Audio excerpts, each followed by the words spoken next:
go.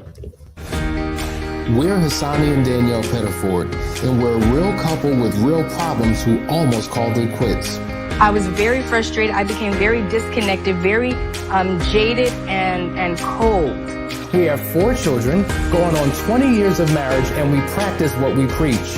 Our mission, to change the way couples relate to one another and teach them the skills needed to improve the quality of their relationships.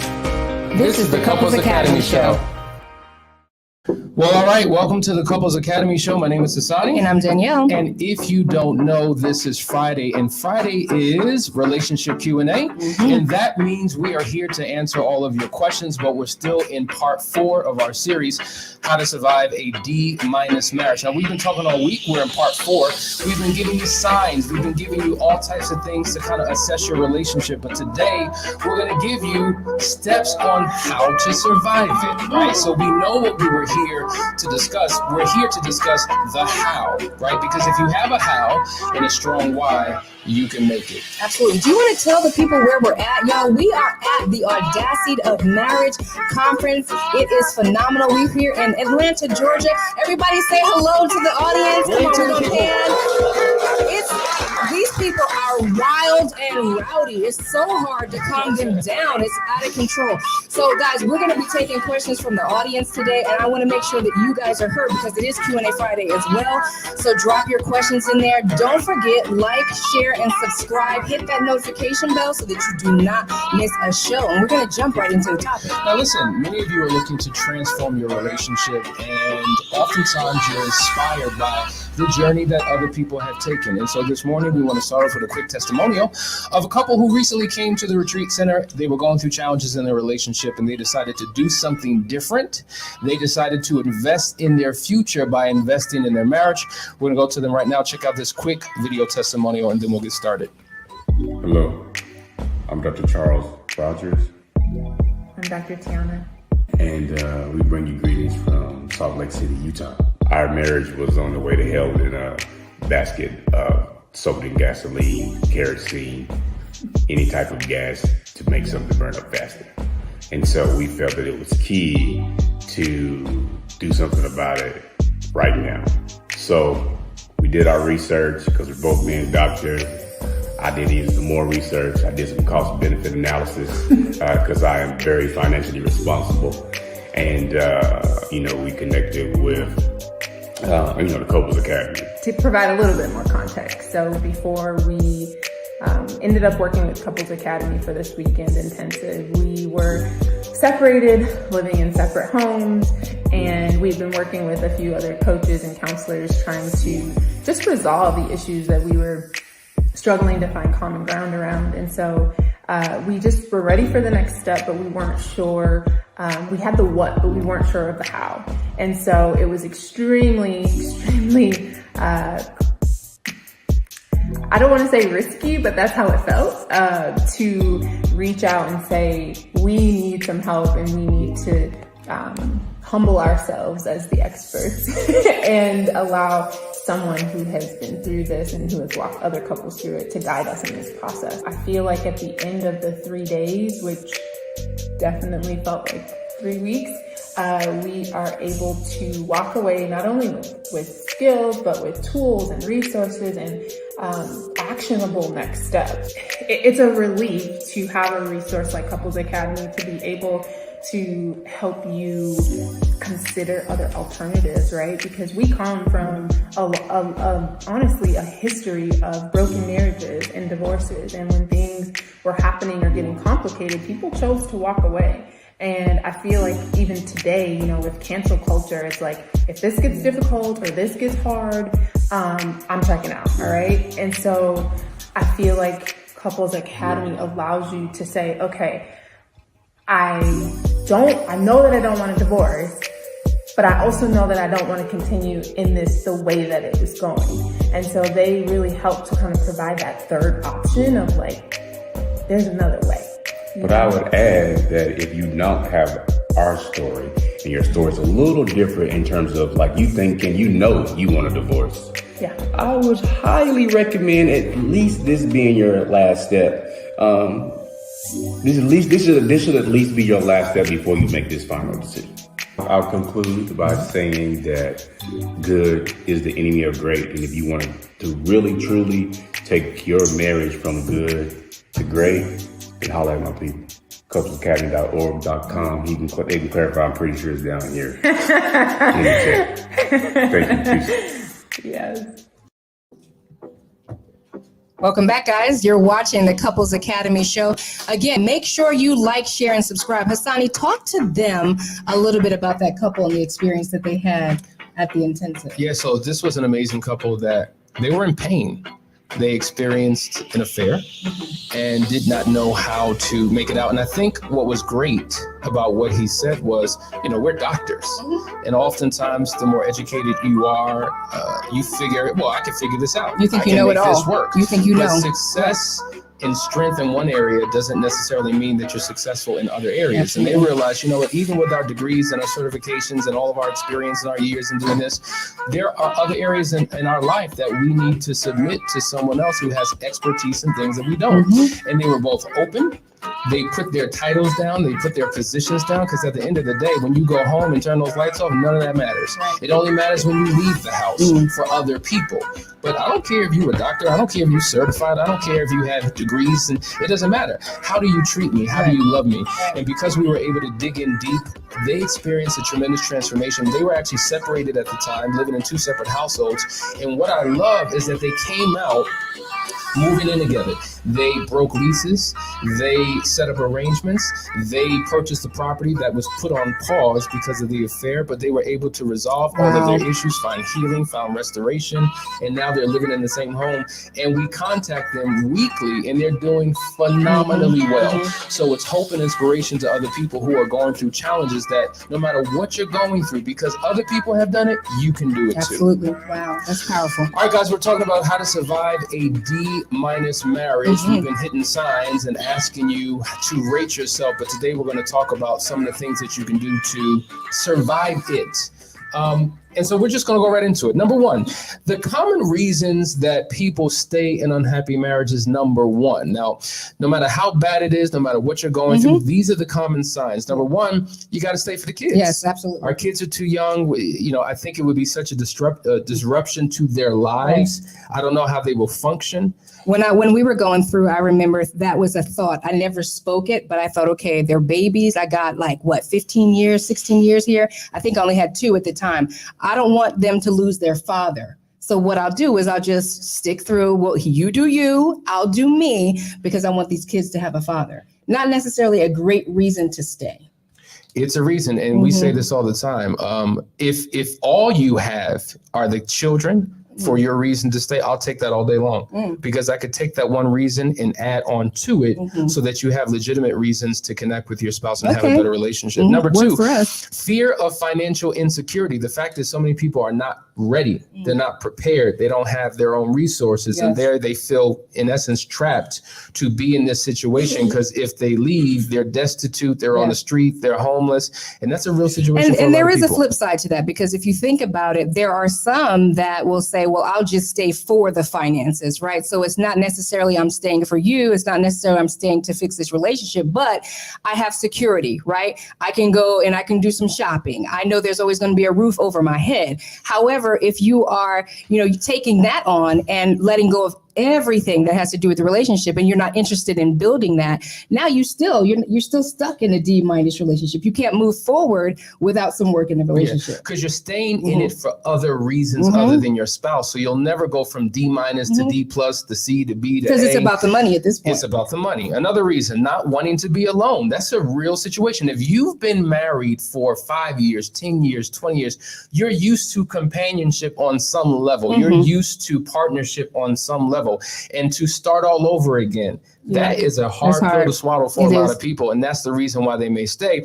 Number 2, the stigma of divorce. Now, if you come from a religious background and you're taught that divorce is not an option, and maybe you come from a family where everybody's divorced and you're the only one who's still married, to now fall into that trap and become a statistic, if you will, the shame that puts upon you. You hear this a lot, right?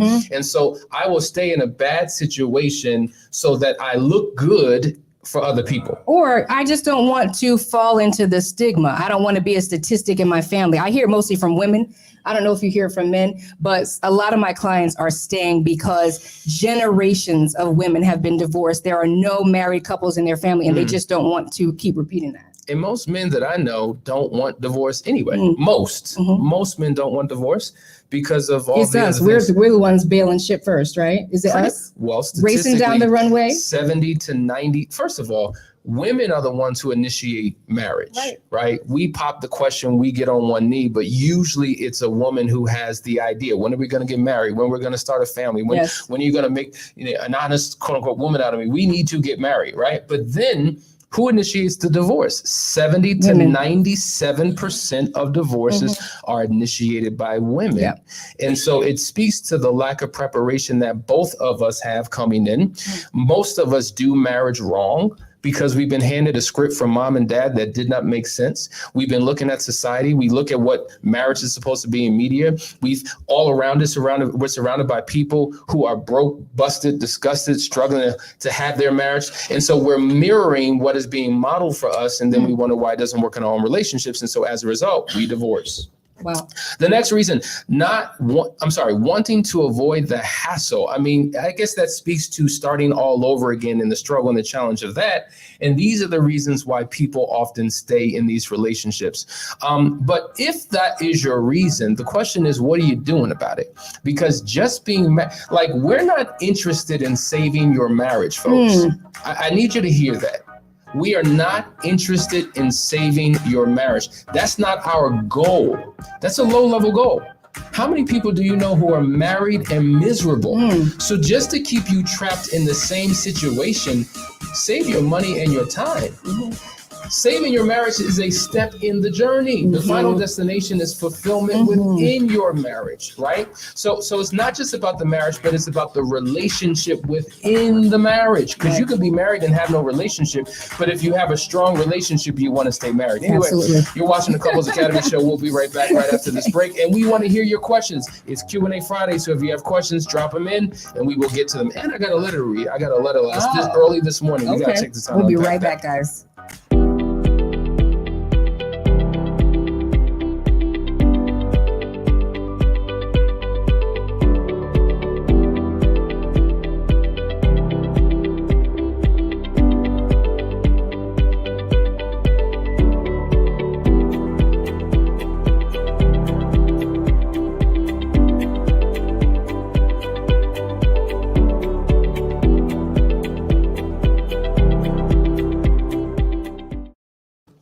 Couples Academy is expanding its team to meet the growing demand of people in need of help around the world.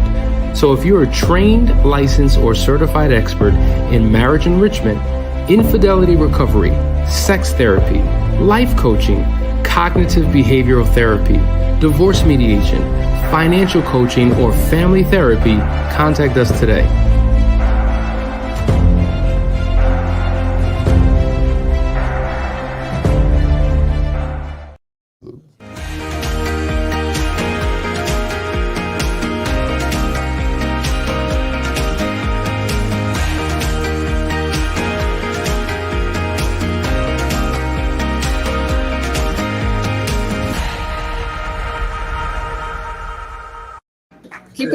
Keep going. Come on. All right. That was not planned at all. Welcome back, guys. You're watching the Couples Academy show, and I just want to make sure I mention that Couples Academy is growing. Our team is expanding. We just brought on five new phenomenal coaches to support this mission and make sure that healthy marriages are available to everyone. So make sure that you reach out. We're working with people who specialize in sex therapy, abuse, all kinds of things. So reach out to us if you're having an issue. But I want to make sure that I welcome my good and faithfuls. I know you couldn't be here today, but I definitely want to acknowledge you. Ladidra from Dallas, Texas, Rick Benet from Ohio, Kat Ben from Michigan, Michigan. B. O'Neill from Lafayette. Good morning. Ralph Welch, Ronald Clark, Ashley, hey girl from Chicago. JG, good morning. Sybil, good morning from South Africa. Who else is on here? Let's see. We got Lenny. Good morning, Lenny Bailey. Angel, Derek Thomas, Robert, Vashon. Everybody's tuned in today. Welcome. Thank you guys for watching the Couples Academy show. We're going to jump back into these points and then we're going to hit your comments. So make sure that you're dropping them in here because we also have comments from the audience. So we're going to hit those while we wait for you guys to drop your comments. All right, listen. Oh, I got to acknowledge Jody. Jody's a good and faithful. She's new, but she's actually going to be coming to the retreat center with her spouse on the 25th. And we're excited to see you. Jody. Can't wait for you to experience transformation. All right, we have a lot of points, but I got to get to this letter. Okay. It's about 1:00 in the morning. I'm going to read this. It says, hi, my situation is a little advanced. My husband and I have been following the Couples Academy since I've discovered his affair back in October 2020. We tried marital counseling and both individual counseling. Though he ended the affair during that time, he continued to trickle truth and to lie and manipulate to get me off his back about what happened within the affair. And so for 8 months, we tried a controlled separation within the household. Pause. So controlled separation, as you know, is not the same as a regular separation. You're separated for the purpose of coming back together in a better space. OK, trickle truth means that we're trickling pieces of truth little by little over the course of time. Not sharing all the details, giving a false impression. That's basically what that means. She says, we did sessions. We watched you daily. We discussed what we learned, did things to strengthen the marriage, but he still would not come forth with the information, mainly about the emotional portion of the affair. In May, he decided to get a full STD workup, which is what I requested back in October, and found out that he contracted genital herpes from the affair partner.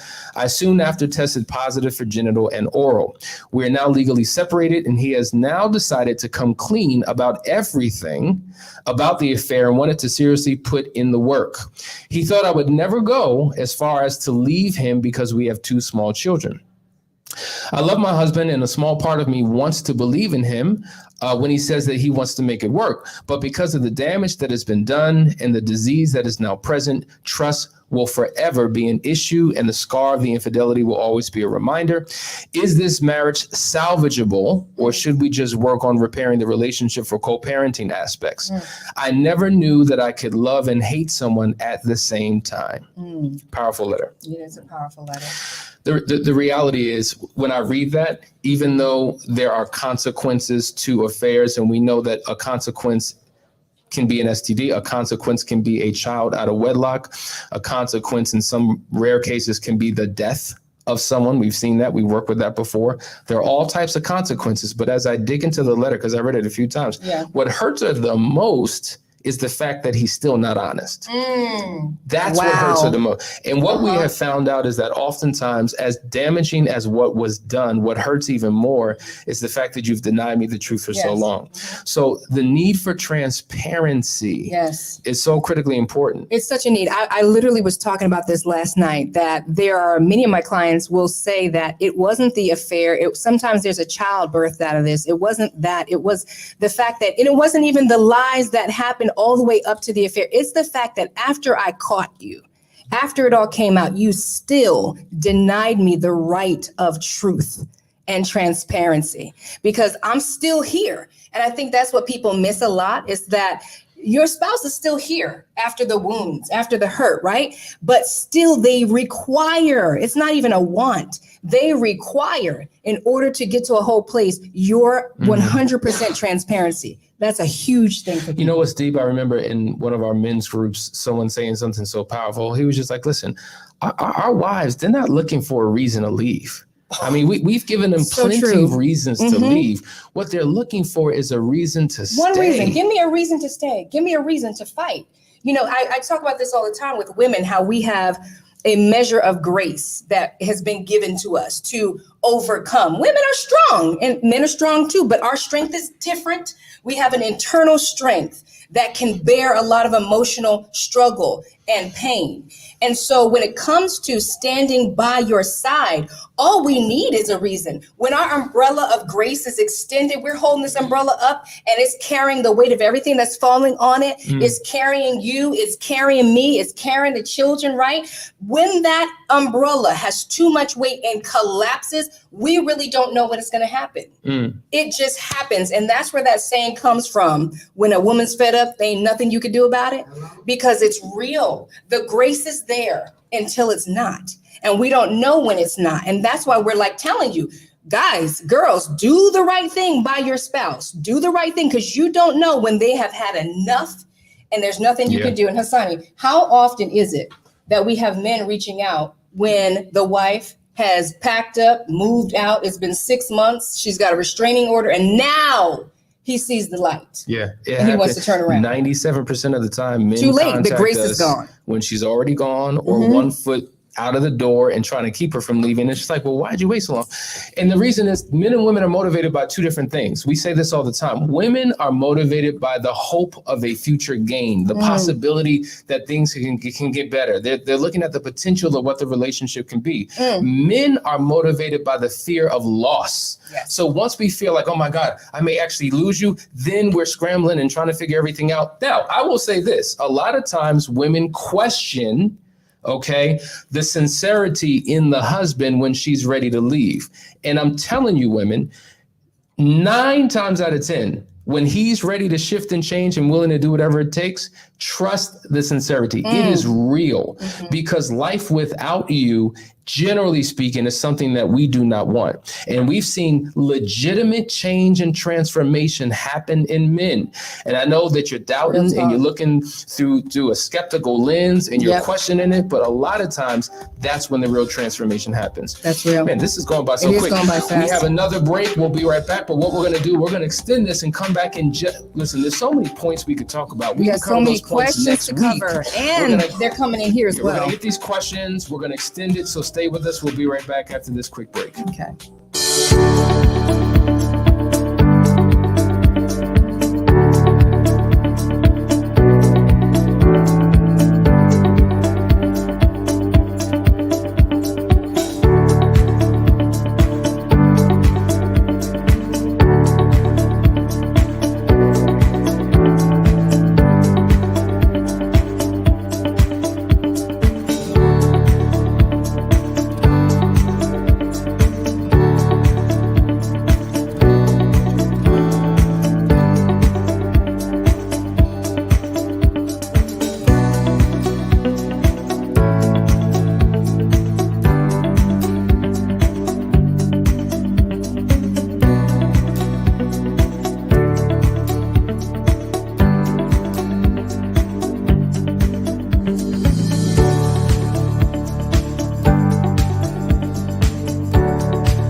Welcome back, everybody. You are watching the Couples Academy Show. Thank you.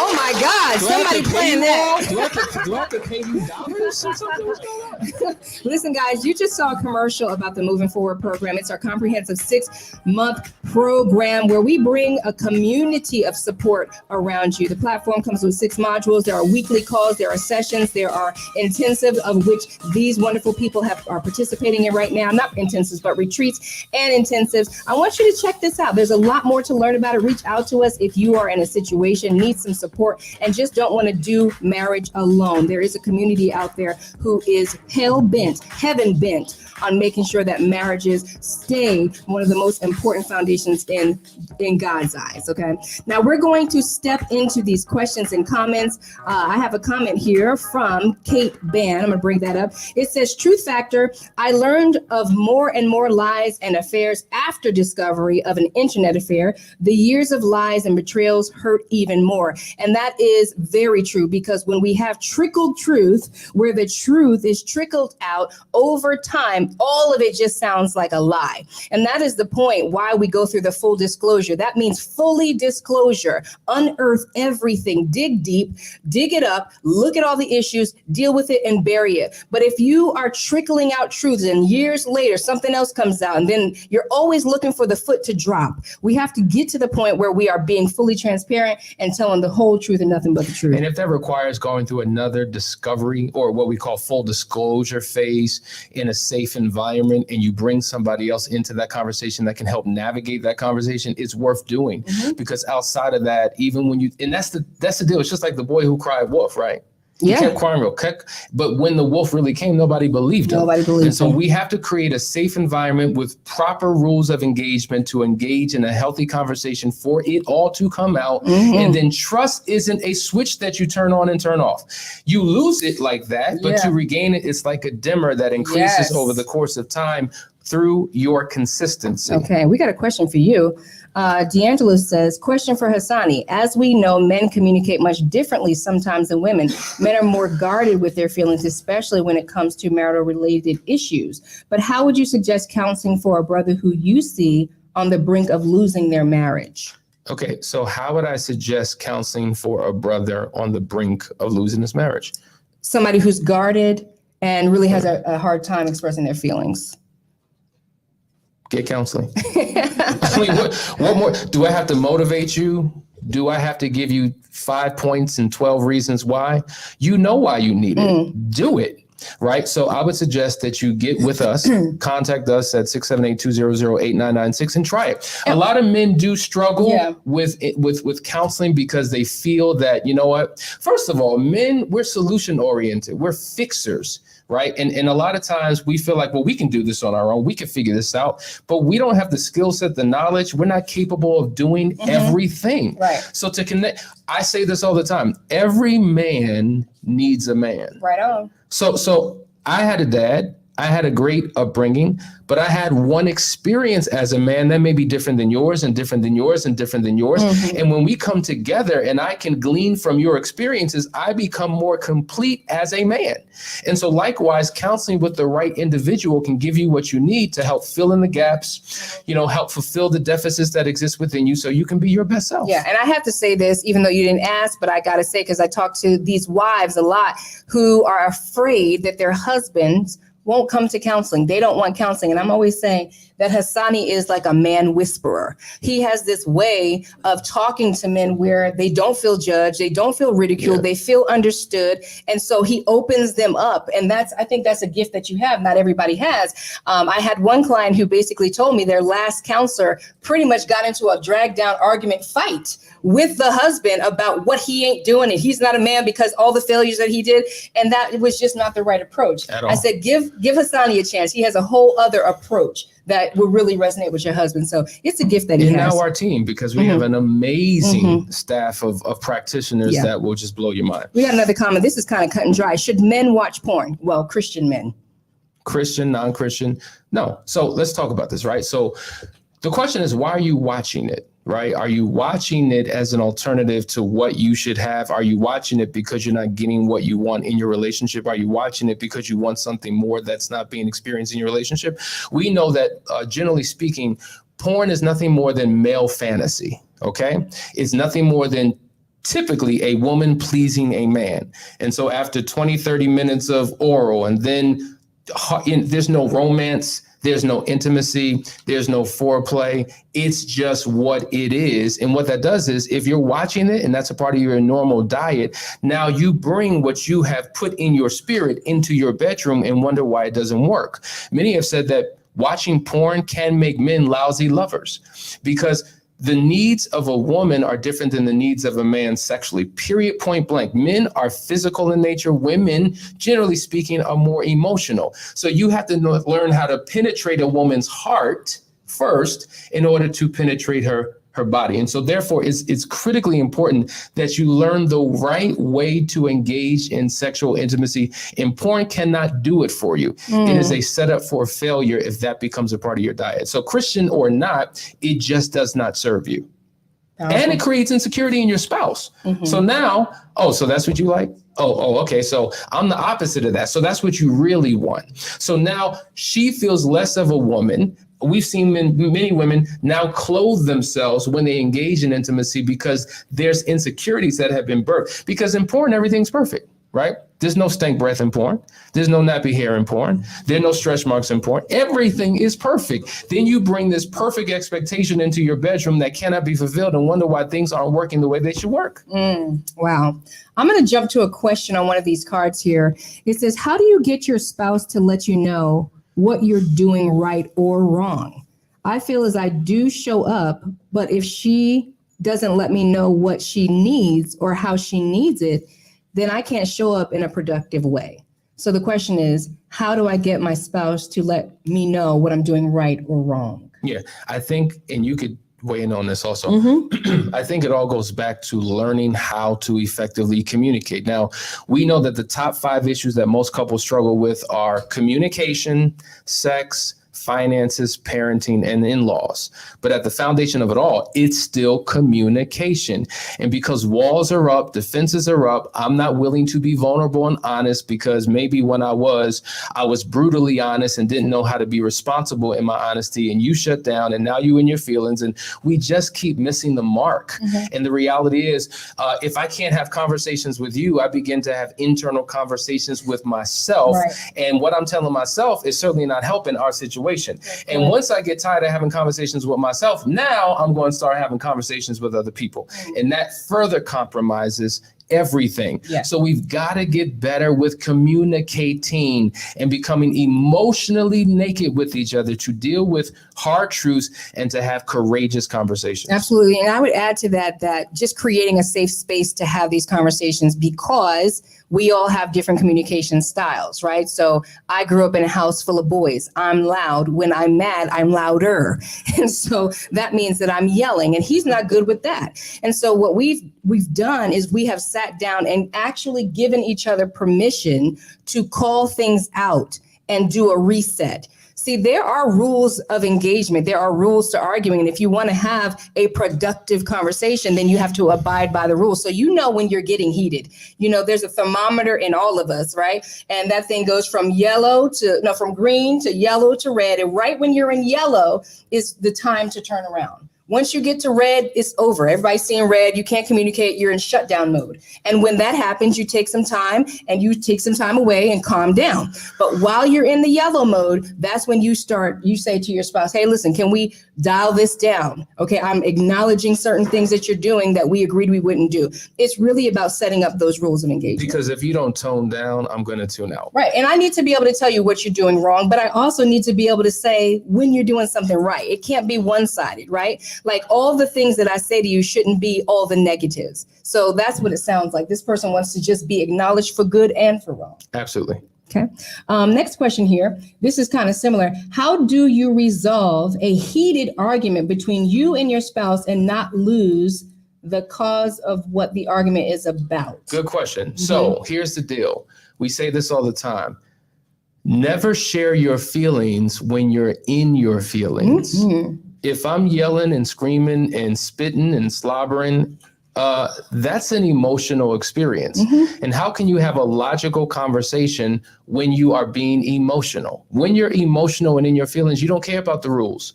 You don't care about what we discussed. None of that makes any sense because this is how I feel and I want to get it off my chest and it is what it is, what it is. And so that's why we have to push pause. Think about it. When you watch sports, do they not take breaks? I don't care if it's boxing, football, basketball, it's a time to regroup. And oftentimes when you're communicating and it's not going well, you have to push pause. You have to take a break.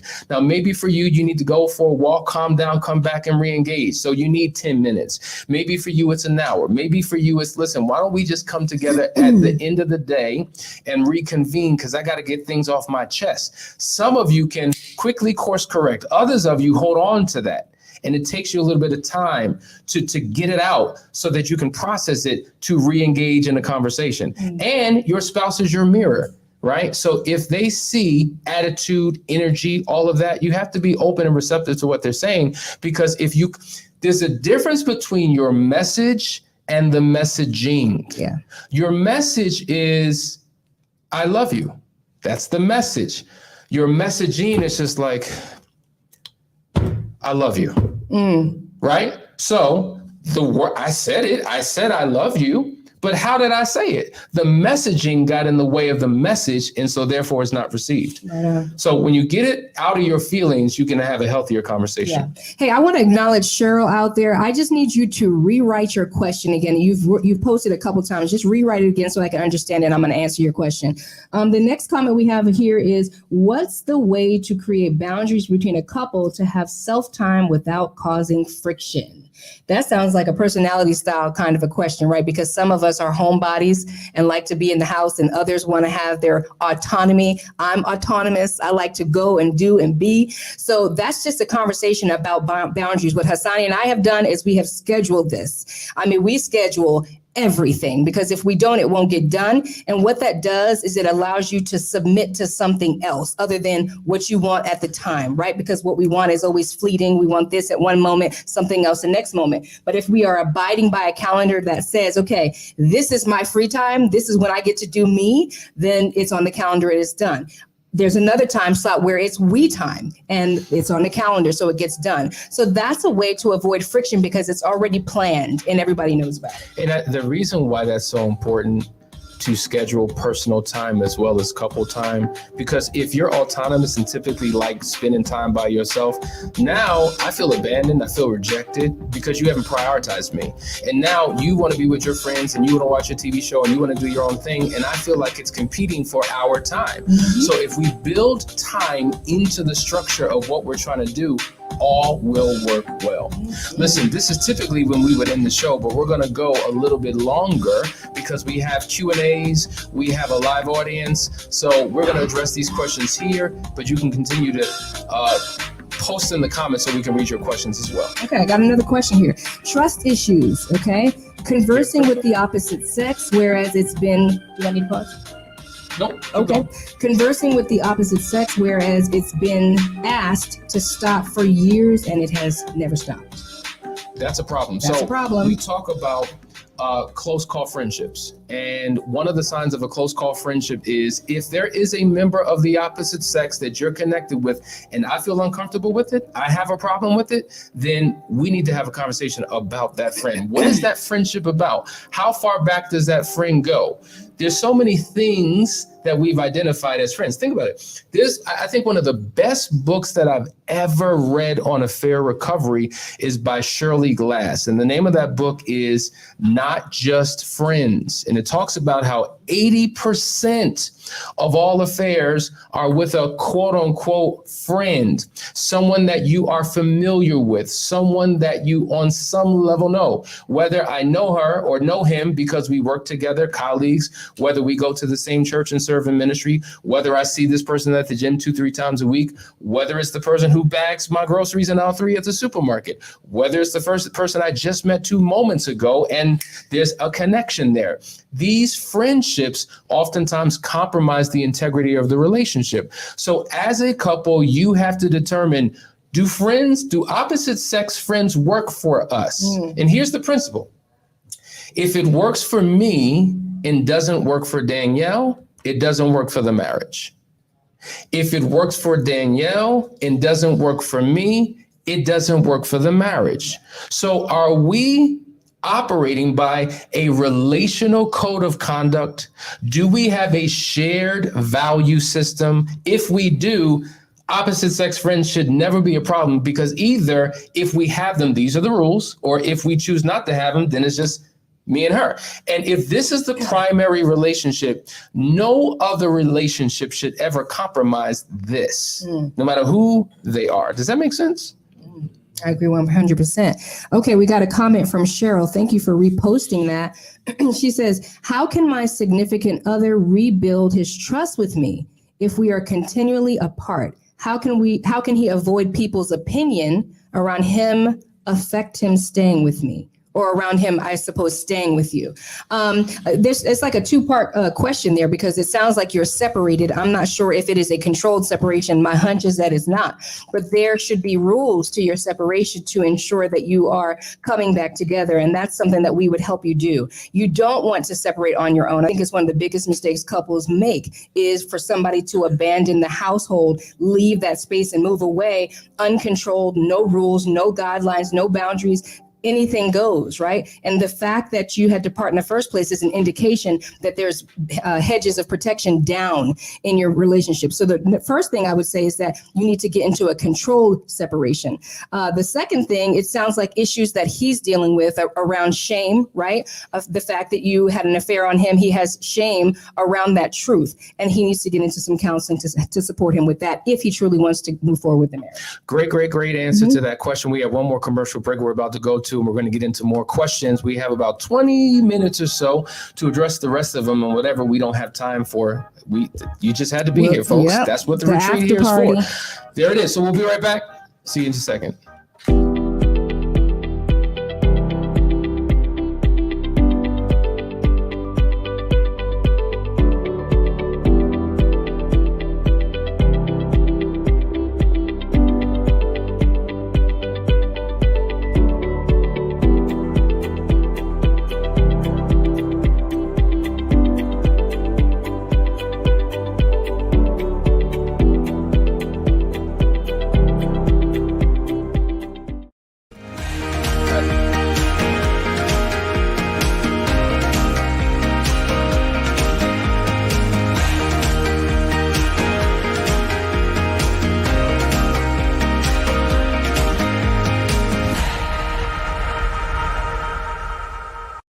All right, guys, we're back. You're watching the Couples Academy show. Let's just quickly pan the audience. We want to see the people. Are you enjoying yourself, folks? Are you getting it? All right, yeah.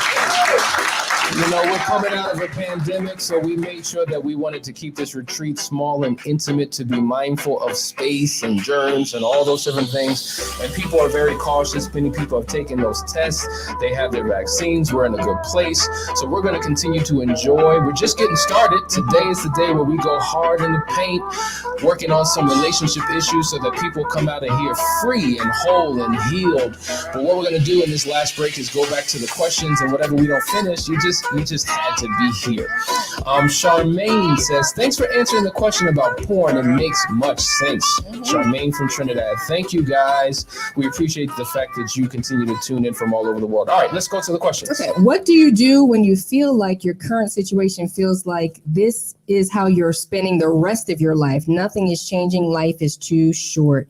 And it sounds like you're in a very stagnant situation.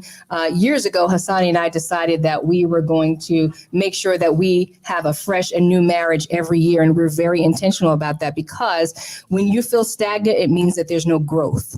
And if you don't make the decision to grow together, you will begin to grow apart. So that's what we do. We refresh our marriage every year. We have a new theme. We base it on a new word. I remember the one year where we had the word was adventure or travel, and we had fun, and we were traveling and doing all these things. That's really what will make a difference in your relationship, when you start to do things together and to build that relation back up. So in essence, what I'm hearing is nothing is changing. Yeah. And that's the problem. We're waiting for things to change. We're waiting for our circumstances to change. We're waiting for our income to change. We're waiting for our marriage to change. We're waiting for our health situation to change. And what you're doing is you've given up your power, and you're waiting for something outside of yourself to change. And the reality is none of it will change until you change. Now, this may sound weird to say, but this retreat is not going to work. Counseling doesn't work. Intensives don't work. Tuning in every single day, it doesn't work. None of it works. The only thing that truly works is you. When you work the system, it will work for you. So take your power back and realize that you are in the driver's seat of your life.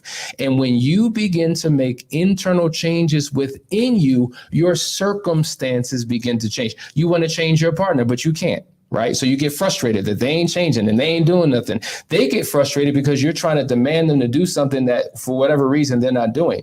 So both of you are frustrated. The best way to change your partner is to change you, because if you change you, then you're forcing your partner to respond differently to you, thus changing your partner. So the change that you're looking for is in the mirror. And so let's just say you are one of those individuals that think 100% is my spouse's fault, or maybe not 100%, but at least 95.5. 95% is his fault. 5% is you're in delusion. It's self-delusion. You are ignorant of yourself. You're not operating in any type of self-awareness if you think it's all your partner's fault and none or very little of your fault. I bet you after 10 minutes, I could probably start figuring some things out. But the question is, are you open to it? You see? So the change starts within. And if both of you are committed to that process, everything around you begins to change. Sila. Can I get a bomb on that? Thank you. I appreciate that. All right. As the offender who has grown up his whole life encouraged to lie and minimize to escape abuse and ridicule, now you have to switch to being open and transparent. How do you overcome these inner struggles? Wow, that is such a deep, powerful question. It's hit me hard because to some degree, I feel like I was raised in that way, not necessarily told, but most of what you learn is by observation anyway. Right? If you grow up in an abusive home, you don't tell nobody, right? You hide those things. You are protecting. You learn very young to cover things up. I think the question in and of itself reveals that you have become aware of it, because most of us are unconscious of those habits and those issues, right? We form these personalities and we're very much unconscious about how we cope. So somebody's got to tell you, you're so arrogant, or, you're so critical, or why do you always lie? And you're not aware of it. The fact that you are aware of it means that you can actually work on that thing. I don't know if you've had the Enneagram assessment done, but it's a powerful Enneagram. Who's got the Enneagram in here? Raise your hand. Yes. All right. Is the Enneagram phenomenal? Had it really opened up your mind? Yes. And so it really helps you to understand this assessment. It helps you to understand not just who you are, but why you are, why you do the things that you do, so that you can make different decisions. It also shows you a path to improve that where you're at in the level, and the path points you to Christ, because that's where true wholeness comes from. Excellent point. Okay. Let's go to the next We got question. a lot more questions in here. Let's jump back into the chat here. Let's see if we got another one. Okay. Cheryl's saying, let me click that. I did not have sex with any man outside of our relationship. It was a feeling of being unloved when he was pulling away. I didn't communicate with him. It was at one time wanting to feel important again. And I think that right there is one of the biggest ways we minimize an affair. For many, an emotional affair is a lot more difficult than a physical affair, because now it's a betrayal of the heart, right? So we can't minimize that there was nothing physical. We have to acknowledge that I was unfaithful because I lied and I had affections for someone outside of my relationship. And I think that might be one of the biggest problems in the relationship right now, while your spouse might be out, and why he might be not wanting people to know about it, because you still maybe think that it wasn't a real affair. It was just, an emotional affair, which is just as difficult. Yeah. And well, here's another question that we can kind of attach to this. It says, my husband thinks I'm cheating on him. Never have I cheated. He's always accusing me of doing something. Why is this? When I know I have not done anything, this is the truth. And I think one of the biggest things we struggle with is being on the same page of what cheating is, right? You kind of just talked about that. And I think as a couple, it's important to have working operational definitions for what something is, right? Because if we only look at cheating or betrayal as physical connection, then we're missing it, right? So we know that there are multiple types of affairs.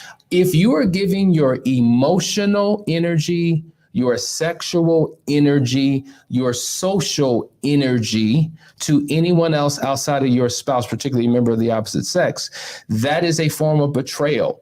You know, when you lie, when you deceive, when you don't share the truth, when you compartmentalize aspects of your life and you have this friendly connection, that is a form of betrayal. So to me, it requires digging a little bit deeper and finding out what it is, understanding how your spouse views infidelity, how you view infidelity, coming up with a definition that makes sense, and then aligning it according to your behaviors to see, does it measure up? Does it line up? Okay, it wasn't this, but was it that? So that's one thing that we need to do. And sometimes you need somebody to guide that conversation. And then, you know, there are other situations where, like, for instance, there was a couple who came from out of the country to the retreat center, I'm not going to name the country, and had a great conversation. And he kept accusing her of doing what he was doing. And so the assumption is, well, if I can do it easily, I know you're doing it. And there was no evidence of it. And so it was something that was being held over her head, and there was just no fact, no evidence, and no truth to the claim. But sometimes we project on others what's really happening within us. And so that's why it requires certain types of conversations. Absolutely. Khadijah Hill, I see you out there. Could you rewrite your question so that I can answer your question for you? Here's another comment or question. When you, as the offender, have done the trickle truth and you see the pain your actions have caused, it causes you to shut down. How do you overcome that fear of mental and physical encounters from the offender? How do you overcome the fear of what? How do you overcome the fears of the mental, physical encounters from the offender? Okay, so that's a deep question in terms of how to overcome fear, because we all have fear, right? The fear is internal. And I think we're going to spend a little bit of time in the retreat today kind of walking through that in one of the sessions.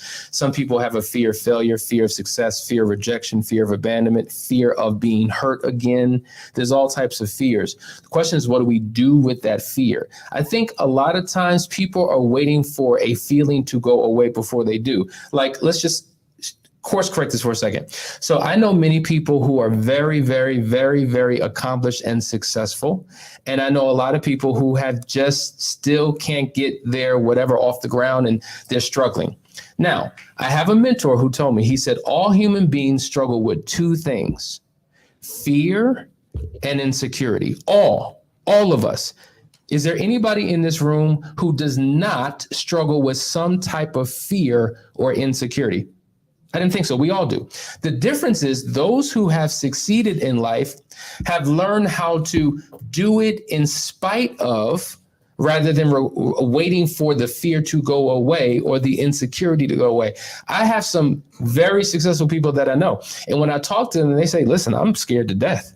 I mean, I have insecurities about this, that, and the other, but I don't allow that to stifle my progress. I don't allow that to get in the way. There's a phenomenal book called Feel the Fear and Do It Anyway. So even in the midst of what you're internally going through, it should not stop you from doing what is necessary. Because when you face fear, and when you meet it head on, and when you look fear in the eyes, and when you rip fear's skeleton out of fear's body and kill fear, it dissipates, it goes away. But it's about your ability to properly confront it. That's good. What do you do when the affection or intimacy isn't authentic, or it simply just doesn't happen at all? One of the things that I love to do is the sex fast. And I know that this is counterproductive, but I'm going to tell you the truth that it was one of the best things that was a spark for Hassani and I when we lacked intimacy and connection. It was T.D. Jakes who said that sex without intimacy feels like rape, right? And so you don't want to have duty sex. It should never feel like a duty, a chore, something to check off the list, right? You want to desire it just as much as your spouse wants to desire it. And so sometimes in order for that to happen, you have to hit the pause button and focus on those things that develop intimacy: touching, holding hands, hugging, eye gazing, talking, dating, doing all the things that you used to do, and putting sex on the back burner. Because what ends up happening is that lack of physical connection and the intimacy developing turns on. It lights the fire. It's a spark. And next thing you know, you can't keep your hands off of each other. It might take time. For some, it's a 2-week thing. For others, it's been 4 weeks. For some, it's been 8 weeks. I mean, I know someone who did it for 3 months. Okay. Whatever it takes. But during that time, you are developing this intimacy and reviving that friendship that you once had. Excellent point. Okay, let's go to the 7 next more question. minutes and then Yeah. we're turning this show off. I hope Okay. you guys are getting something out of this. We have more questions though. Go ahead. Unresolved issues by trying to express yourself wholeheartedly never come back to discuss. That's a statement. Let's interpret the I question. want to interpret the There question. are unresolved issues By trying to express yourself wholeheartedly, and you never come and back it never to the, comes back to discuss. Okay. So unresolved issues is basically what you're saying, that there are issues that need to be discussed. You want to have a wholehearted conversation and really deal with the issue, and somebody's putting it on the back burner and doesn't like to discuss it. You want to address that? Well, once again, we're going to do a deep dive into communication because that's what this is. It seems like a lot of these questions always go back to that, and we'll unpack that in detail because there's several steps and components to it. But once again, for a short, quick answer, you have to learn how to communicate. There's something called iceberg communication. Think about an iceberg, right? There's a portion that you see above the sea level, but then there's a huge portion underneath. We only focus on what we see. So all we see are what we call your words. Your words are 7% of your communication. Then there's your tonality, how you say what you say. That's 23% of your communication. Then there is your facial expressions, body language, and gestures. That's 70% of your communication. That's what you can see, but what you can't see are all of the underlying issues, right, that are beneath the surface. And the reality is you can't solve your communication issue just by learning how to tone down and articulate things in a particular way. It doesn't necessarily address all the other stuff that's underneath the surface. So when we go deep, which we will today, then you'll learn how to quickly resolve the issues that you can't see. Yeah. So we'll get into that. Yeah, I'm going to read this question because I think that there are probably many people in this room that share the sentiments. But I don't know if we're going to answer the question. It might be a conversation that we have privately. But Ms. Hill says, I don't know how to get him to understand that his priority should be healing the hurt he caused, because there's but so much I can do. I've been patient. I've been trying to do my part. We did the Moving Forward program. We tried to do the work days. We did the individual therapy, and he still feels like he's doing everything he can, but he's not. Where am I supposed to go from here? I think that's a powerful statement and question. And I think that it speaks to internal struggles that we all have, and that is overcoming ourselves.